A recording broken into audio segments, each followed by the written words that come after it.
श्रीरामचन्द्र कृपालु भज मन हरण भवभयदारुणं नवकञ्जलोचन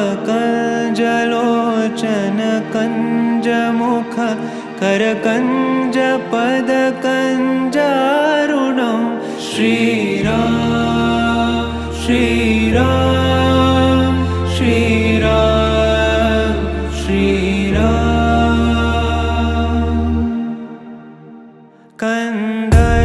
कन्दर्पगणित अमित छवि नवनील मीरद सुन्दरं पटपीतमानहु तडित त्रुचि शुचि नौमि जनकसुतावरं श्रीराम श्रीराम श्रीराम श्रीराम भजु दीनबन्धु दिनेश दानव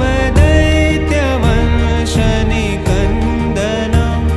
रघुनन्द आनन्द कंद कौशल चन्द दशरथ नन्दनं श्रीराम श्रीराम श्रीराम श्रीराम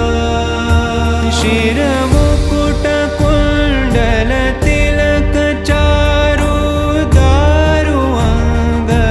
अङ्गविभूषणम् आजानुभुज शरचापधर सङ्ग्रामचित्तखर दूषणं श्रीराम श्रीराम श्रीराम श्रीराम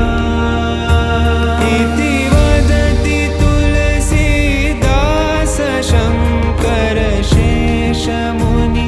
मनरञ्जनं मम हृदयिकञ्जनिवास कुरु कामादिखलदल गञ्जनं श्रीराम श्रीराम श्रीराम श्रीराम श्रीराम श्रीराम श्रीराम श्रीराम श्रीरामचन्द्र कृपालु भज मन हरण भवभयदारुणं नवकञ्जलोचन कञ्जमुख करकञ्ज पद